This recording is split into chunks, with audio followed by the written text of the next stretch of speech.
Welcome to my channel. Today's story is not just shocking. It's a haunting reminder of how love, loneliness, and misguided trust can collide into something utterly tragic. This is the chilling true story of Sandra Herold, her beloved pet chimpanzee Travis, and the horrifying 911 call that made headlines around the world. But what really happened that day? And could it have been prevented? Let's go back to the beginning. Sandra Herold lived what many would describe as a comfortable life. She was successful, wealthy, and had the freedom to pursue what made her happy. After a few failed marriages, she married a man named Jerry Herold, a prominent businessman, and together they lived in Stamford, Connecticut. They shared not only a home but a business, dreams, and a daughter named Susan from Sandra's earlier marriage. But Sandra's life slowly began to unravel. Her daughter Susan eventually got married and moved to another city. Though proud of her daughter, Sandra couldn't cope with the loneliness that followed. Her relationship with Susan had been like that of best friends, and her absence left a deep emotional void. In her grief and longing, Sandra sought comfort in an unconventional companion, a chimpanzee. In 1995, Sandra and Jerry purchased a chimpanzee for $50,000, naming him Travis, after Sandra's favorite singer, Travis Tritt. At just 3 days old, Travis arrived by plane and was welcomed with overwhelming love. Sandra treated him like a child.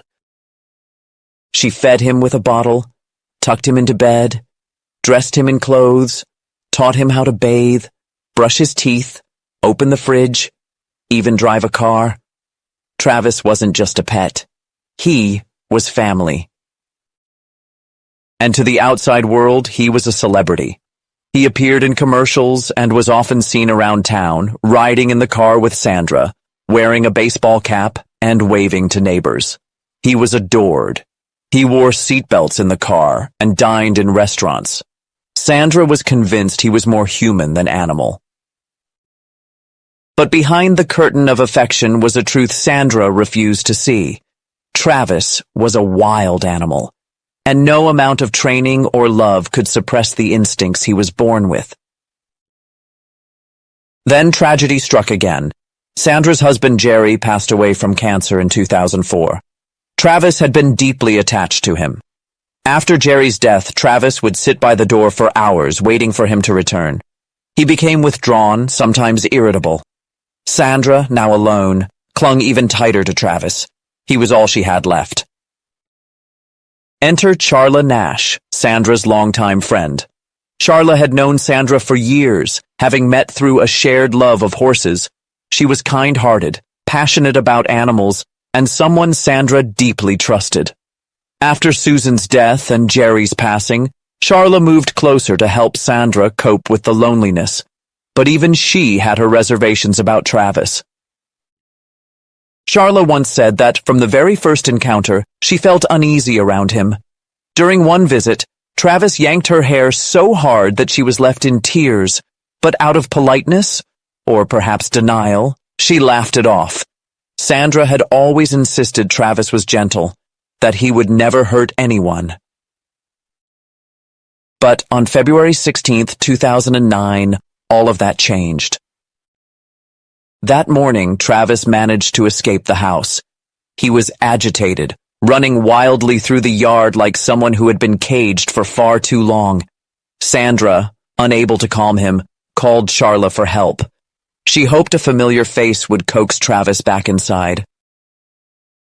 Charla arrived carrying one of Travis's favorite toys, a red Tickle Me Elmo doll. But what happened next was unspeakable.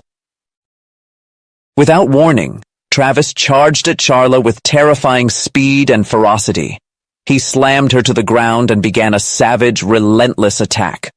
He mauled her face, tore at her hands, ripped off her nose, lips, eyelids. He gouged her eyes and shattered her jaw. Sandra screamed and tried everything, hitting Travis with a shovel, stabbing him with a butcher knife, but nothing stopped him. He was in a blind, primal rage. In desperation, Sandra called 911. The call is now infamous. "He's killing my friend!" she screamed into the phone. "Please send the police with guns! He's eating her! He ripped her face off!" When police arrived, Travis was still outside. He charged at the patrol car, attempting to open the door. Officers fired multiple shots. Wounded, Travis retreated into the house, walked to his enclosure, and collapsed. He died from his wounds moments later. Charla Nash, astonishingly, survived. But the damage was beyond comprehension. She lost her eyes, nose, lips, and both hands. She underwent multiple surgeries, including a full face transplant. Her life would never be the same. The world was stunned. How could this happen? How could such a seemingly civilized animal, so deeply loved and raised like a human, turn into something so violent? An investigation followed. It was discovered that Travis had been given Xanax, an anti-anxiety drug, possibly to calm him down. But in chimpanzees, Xanax can have the opposite effect: hallucinations, aggression, confusion.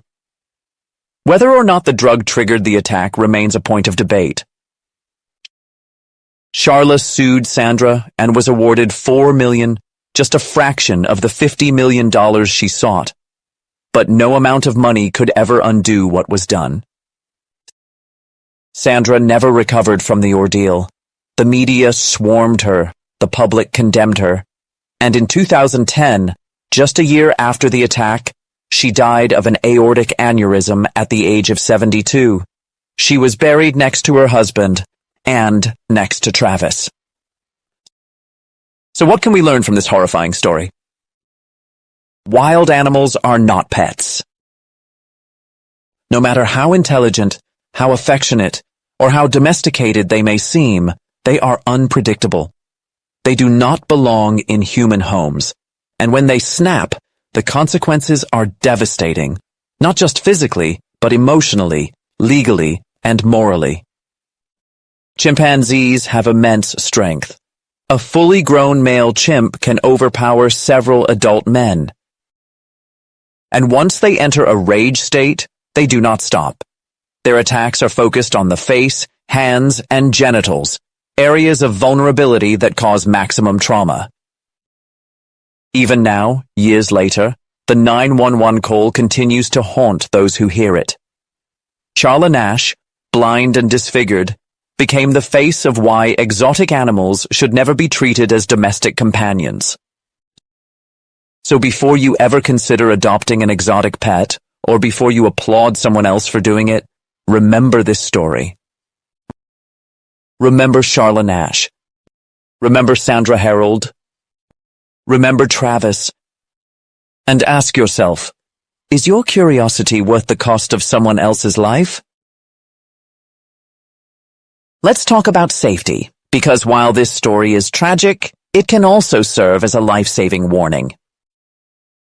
The truth is, many people who adopt exotic animals do so with love in their hearts. They aren't villains. They're people trying to fill a void. But good intentions alone do not make a situation safe. So here's what everyone should know before even thinking about keeping a wild or exotic animal as a pet. 1. Wild animals are never truly tame. Chimpanzees, tigers, monkeys, wolves, no matter how long they've lived in captivity, their instincts don't go away. They are hardwired for survival. They are unpredictable. You can love them, but you cannot reprogram them. 2. Physical strength. Physical danger. A 200-pound chimpanzee is stronger than multiple adult men. In a moment of stress or confusion, that strength can become a deadly weapon. You may feel like you're in control until you're not. 3. Emotional bonds don't equal safety. Travis was raised like a child. He knew how to open doors, brush his teeth, even drink wine. He was beloved and pampered, but when something triggered him, all of that disappeared. Emotional closeness cannot override primal behavior. 4. medication and human food can affect animals unpredictably. Travis was reportedly given Xanax, a human anti-anxiety drug, but medications can affect animals in wildly different ways, leading to hallucinations, aggression, or worse. Even processed foods, alcohol, or sugar can harm their brains and bodies. 5. Never assume that your animal will act like other people's animals. Even if someone else kept a wild pet safely for years, that doesn't mean you'll have the same outcome. One calm year doesn't guarantee a calm life. Most exotic animal attacks happen suddenly, without warning. 6. Legal ownership doesn't mean safe ownership. Many states still allow ownership of dangerous animals under outdated or vague laws.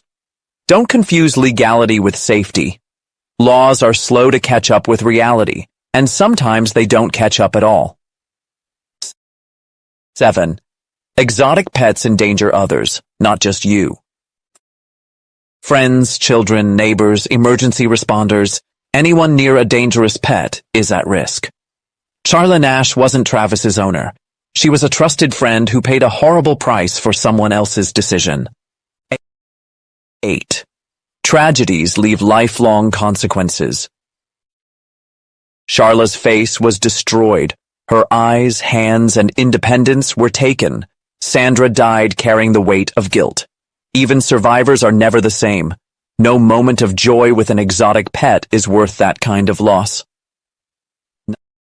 9. You can admire wildlife without owning it. Visit sanctuaries, support conservation, watch documentaries. There are countless ways to appreciate animals without trying to make them part of your home. 10. Speak up when you see danger. If you know someone keeping a dangerous animal, don't stay silent. Say something. Report it if necessary. You might just prevent the next tragedy. We all love animals. That's exactly why we have to respect them for what they are. Not human, not toys, not trophies, but wild creatures with needs, instincts, and strength we cannot control. Let's learn from what happened to Charla Nash, and let's make sure it never happens again. If you found this story shocking and informative, please take a moment to subscribe for more real-life cases and safety insights. Thank you for watching.